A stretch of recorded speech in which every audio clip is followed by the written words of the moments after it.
Continuaremos hoje estudando a Bíblia. Veremos no estudo de hoje uma das mais impressionantes profecias das Santas Escrituras. Cobre um período de mais de 2.400 anos.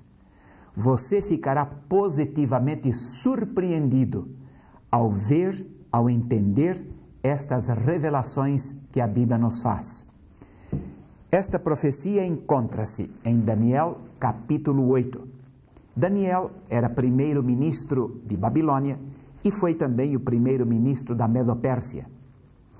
Ele conta que no terceiro ano do reinado de Belsazar, Daniel teve uma visão na qual parecia estar junto da cidade de Suzã, na província de Elão, junto ao rio Ulai. E notem como ele declara o que viu. Então levantei os olhos e vi, e eis que um carneiro estava diante do rio, o qual tinha 2 chifres. E os 2 chifres eram altos, mas um era mais alto do que o outro, e o mais alto subiu por último. A seguir ele descreve que este carneiro, ele dominava o seu território, o seu terreno. Não havia ninguém, nenhum outro animal que pudesse parar diante dele. Mas, estando ele no auge deste seu poderio, eis que, leiamos nas próprias palavras de Daniel o que ele viu. Versículo 5. Estando eu observando, eis que um bode vinha do ocidente sobre toda a terra, mas sem tocar no chão. Este bode tinha um chifre notável entre os olhos. Dirigiu-se ao carneiro que tinha os 2 chifres, o qual eu tinha visto diante do rio, correu contra ele com todo o seu furioso poder. Viu chegar perto do carneiro, enfurecido contra ele o feriu, ele quebrou os 2 chifres, não havia força no carneiro para lhe resistir, mas o bode o lançou por terra, o pisou a pés, e não houve quem pudesse livrar o carneiro da sua mão. O fato se torna mais curioso, porque Daniel nos diz, no versículo 9, que quando o bode que se engrandeceu sobremaneira, quando estava na sua maior força, aquele grande chifre que tinha entre os olhos, de repente se quebrou. E não dá uma razão clara para esta quebra do chifre. Mas diz na parte segunda do verso 8, e em seu lugar saíram 4 chifres notáveis para os 4 ventos do céu. E de um dos 4 saiu um outro chifre pequeno, e se tornou muito forte, e cresceu para o sul, para o norte, para a terra gloriosa, etc. O que significaria tudo isto? Qual a razão disto estar na Bíblia? Por que Deus deu esta visão a Daniel? Recapitulemos um pouquinho. O primeiro animal que Daniel viu nesta visão foi um carneiro com 2 chifres. O segundo animal, um bode, que curiosamente tinha um só chifre entre os olhos, mas na maior força se quebrou. E nasceram 4, e de um dos 4 um pequeno, que foi para todas as partes da terra. Daniel queria entender a visão. Note o que ele declara no versículo 15. Havendo eu, Daniel, tido a visão, procurei entendê-la. Um fato interessante é que aquele mesmo anjo, chamado anjo da Anunciação, porque anunciou à Virgem Maria que ela seria a mãe de nosso Senhor Jesus Cristo, aquele mesmo anjo foi determinado por Deus para vir e explicar a Daniel o significado desta visão. No versículo 16 lemos: ouvi uma voz de homem de entre as margens do Ulai, o qual gritou e disse: Gabriel, dá a entender a este a visão. Um outro fato curioso é que no final do verso 17, aquela voz dizia que a visão se referia ao tempo do fim. Num dos estudos anteriores falamos a respeito dos últimos dias. Esta visão tem que ver com o tempo do fim. O mesmo se repete no versículo 19, quando o anjo Gabriel lhe explicou que esta visão se refere ao tempo determinado do fim. Mas o que significaria esta visão? Bem, você se lembra qual foi o primeiro animal que apareceu? Foi um carneiro. Veja o que o anjo declarou representar ou simbolizar o carneiro. Está no versículo 20. Aquele carneiro que viste com os 2 chifres são os reis da Média e da Pérsia. Um fato curioso, que era justamente o império que sucedeu à Babilônia, depois de Daniel ter visto esta visão. Na visão que Daniel teve, os 2 chifres eram altos, mas o último mais alto subiu depois. E isso se cumpriu exatamente. Para conquistar o Império Babilônico, os medos se uniram com os persas. Mas os persas, que apareceram por último, se tornaram mais fortes, se tornaram mais altos no dizer da profecia. Este carneiro, portanto, representa, no dizer das palavras do anjo Gabriel, a Medo-Pérsia. Este império que dominou o mundo todo por aproximadamente 2 séculos, ou seja, de 538 a.C. até 331 a.C., quando foi derrotado na famosa Batalha de Ipsos. E o bode? O que significaria o bode? Este bode que vinha do ocidente, vinha tão veloz que nem sequer tocava a terra, e que se enfureceu contra o carneiro, derrubou e que quebrou. O que significaria este bode? Muito fácil. Depois de aproximadamente 2 séculos de domínio universal, os gregos, eles decidiram enfrentar a Medo-Pérsia, se organizaram, e embora tivessem um exército pequeno em comparação com os imensos exércitos da Medo-Pérsia, a Grécia, entretanto, veio, lutou contra a Medo-Pérsia e a conquistou. Mas será a Grécia realmente? Sim. Você quer a prova? Veja o que está aqui no verso 21. Mas o bode peludo é o rei da Grécia. O chifre grande entre os olhos é o primeiro rei. Foi o que o anjo explicou para Daniel. A Grécia. E este chifre grande entre os olhos, logicamente, a história nos mostra, e não há outra maneira de aplicá-lo, se referia a Alexandre, aquele jovem indômito que com 30 anos havia conquistado o mundo. Alexandre com seus exércitos vieram do ocidente tal como a profecia o predisse. Veio e se chocou com a Medo-Pérsia e derrubou a Medo-Pérsia, lançou por terra, não houve quem pudesse livrar a Medo-Pérsia das garras da Grécia. E a Grécia começou a dominar o mundo. Alexandre fez da cidade de Babilônia a sede do seu império. Jovem. Mas a profecia dizia, Daniel havia visto, que na maior força aquele chifre entre os olhos se quebrou. E foi exatamente isso que aconteceu.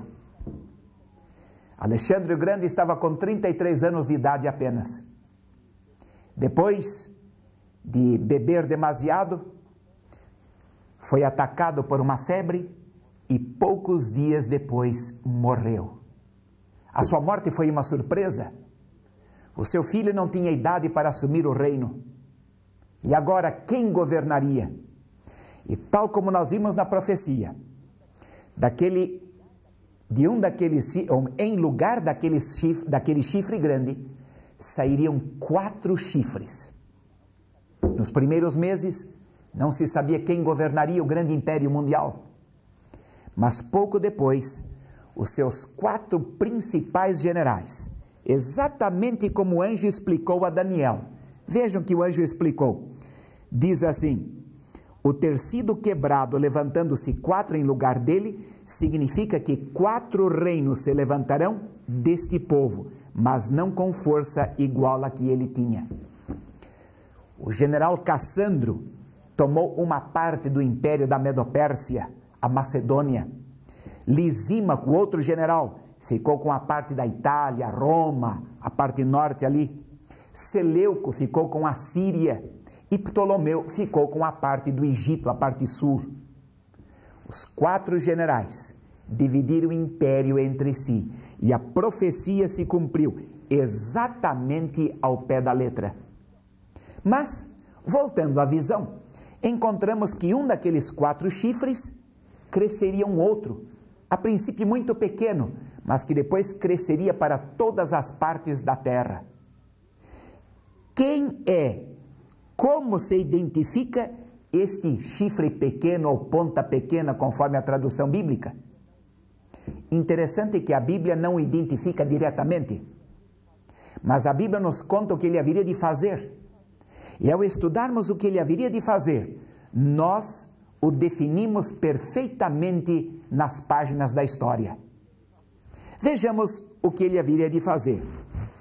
Lemos no versículo 10 que este chifre pequeno haveria de crescer até atingir o exército do céu. O que significa esta expressão?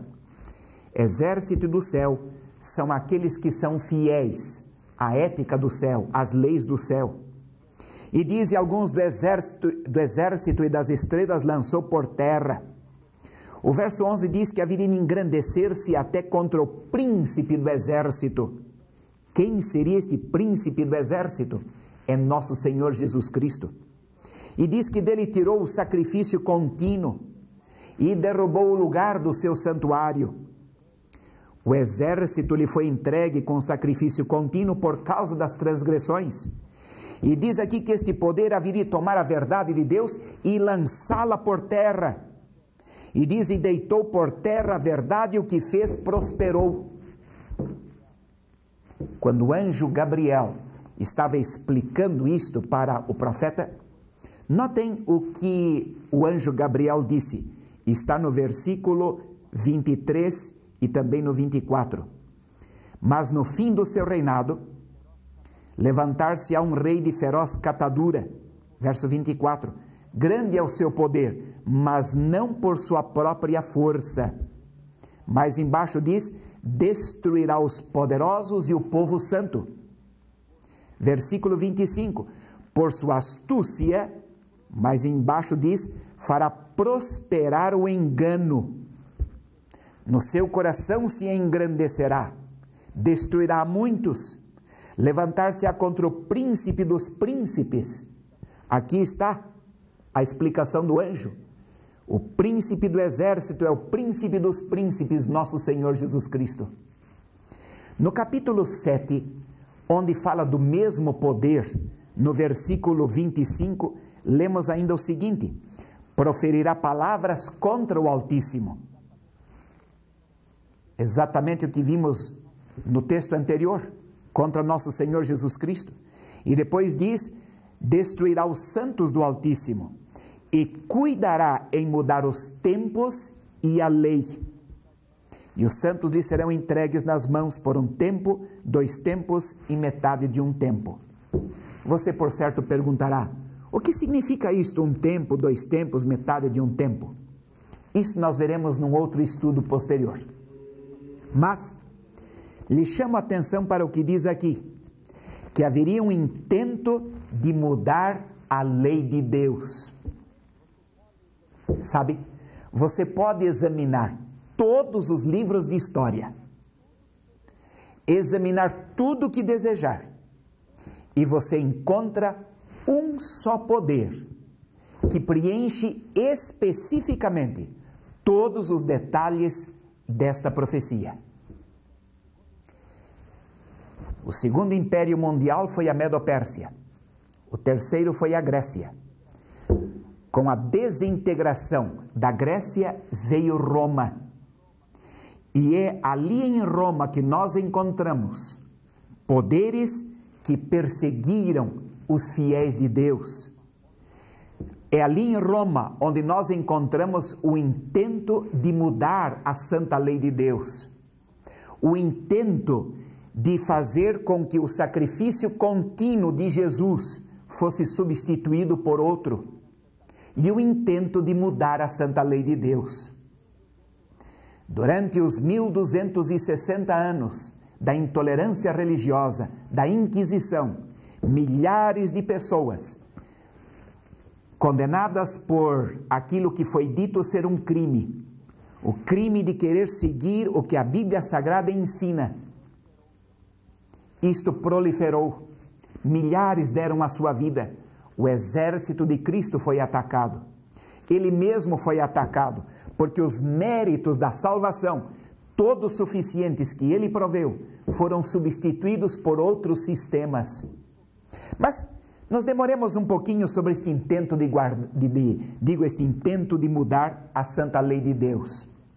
Quando nós examinamos a Bíblia Sagrada, nós encontramos que o primeiro mandamento da lei de Deus diz assim: não terás outros deuses diante de mim. Mas sabem como foi a modificação? Do outro lado lemos amar a Deus sobre todas as coisas. Embora as palavras sejam um pouco diferentes, mas o conteúdo é praticamente o mesmo, concordamos? Mas notem agora o segundo mandamento da lei de Deus: não farás para ti imagem de escultura, nem semelhança alguma do que há em cima nos céus, nem embaixo na terra, nem nas águas debaixo da terra. Não as adorarás. Este mandamento da santa lei de Deus, conforme se encontra em Êxodo capítulo 20, ele foi tirado. E o terceiro mandamento tomou o lugar do segundo. O terceiro mandamento diz: não tomarás o nome do Senhor teu Deus em vão. E este mandamento foi para o segundo lugar, não tomar o seu nome em vão. O quarto mandamento tomou o lugar do terceiro, e as palavras foram mudadas. Em lugar de dizer, lembra-te o dia do sábado para o santificar, etc., foi mudado para guardar domingos e festas. O quinto mandamento tomou o lugar do quarto, o sexto tomou o lugar do quinto, o sétimo tomou o lugar do sexto, o oitavo tomou o lugar do sétimo, o nono tomou o lugar do oitavo, e o décimo, como um foi tirado para que a conta pudesse ser 10, o décimo foi dividido em 2. Não desejar a mulher do próximo, não cobiçar coisas alheias, que ao cabo dá no mesmo. Os senhores podem me examinar, repito, tudo o que quiserem, e os senhores não encontram um outro poder que intentou fazer esta mudança. Bem, agora vem a pergunta. Mas, e por que teria sido dada esta profecia? E diz que foi para os últimos dias. Sabem, existe um versículo da Bíblia muito claro. Está em Provérbios, capítulo 29, versículo 18. Note o que diz: não havendo profecia, o povo se corrompe, mas o que guarda a lei, esse é feliz. Lei é ordem, é felicidade, é bem-estar. Pecado é desordem, é confusão, é infelicidade. Deus, como um pai de amor, sem atacar a ninguém, decidiu dar esta profecia e mostrar que ela se refere ao tempo do fim.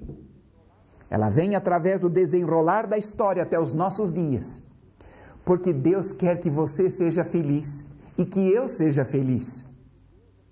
Mas quando a lei de Deus é desprezada, não há felicidade.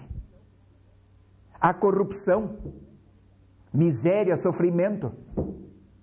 E meus caros amigos, não é isto, digo melhor, meu caro amigo, não é isto que nós já temos em quantidade. Deus queria poupar-nos a infelicidade. Deus queria advertir-nos contra estas manifestações, estes intentos de afastamento de Deus, afastamento das coisas de Deus, porque Ele quer que sejamos felizes. Mas, voltando ao livro de Daniel, ali no capítulo 8, onde estávamos, depois de Daniel ver na visão que este poder haveria de desviar ou tirar de nosso Senhor Jesus Cristo o valor do seu sacrifício, e também da sua mediação no santuário do céu. E vendo que este poder havia de intentar mudar a lei e deitar por terra a verdade, Daniel ficou muito preocupado na visão. Imagino Daniel pensando, mas como pode, como permite Deus que a verdade de Deus seja lançada por terra e pisada a pés? E foi a esta altura da visão que surgiu uma pergunta. Está na metade do versículo 13. A pergunta é assim: até quando durará a visão do contínuo sacrifício e da transgressão assoladora? Visão na qual era entregue o santuário e o exército a fim de serem pisados. Até quando durará este tempo em que a verdade ficará por terra? E diz aqui que a visão se refere aos últimos dias. Quem nos últimos dias restauraria a verdade ao seu devido pedestal? Qual foi a resposta que Daniel obteve na visão? Em resposta a esta pergunta, até quando, do verso 13, encontramos a resposta no versículo 14. Veja. E ele me disse, até 2300 tardes e manhãs, e o santuário será purificado. Outra tradução diz, o santuário será reivindicado. A verdade de Deus seria levantada outra vez. Quem estará levantando a verdade nestes últimos dias, neste tempo que precede a volta de nosso Senhor Jesus Cristo? Você quer saber? Lhe felicito. Daniel também queria saber. O povo de Deus é assim. É como os profetas que buscam saber as coisas de Deus, buscam entender as coisas de Deus. E Deus não vai deixar você na ignorância, não. Ele mandou o anjo Gabriel, aquele mesmo anjo, sim, que anunciou o nascimento de nosso Senhor, mandou para que explicasse isso a Daniel. Deus também fará com que você entenda, se você busca entender de todo o coração as revelações de Deus. No próximo estudo, não perca, nós vamos estudar este assunto do santuário, este assunto do até quando, este assunto das 2300 tardes e manhãs. Vai ser muito importante, não perca. E por hoje fica este bonito pensamento. Deus quer que você e eu sejamos felizes. Deus deu a profecia, porque haveria intentos no mundo para nos desviar destas verdades da mediação de Cristo como nosso sumo sacerdote no santuário do céu. Intento de mudar a santa lei de Deus. E não há felicidade quando estes dois pilares, estas duas grandes verdades, não são seguidas, não são entendidas. Deus quer que você seja feliz. Que você seja realmente feliz, é o meu desejo.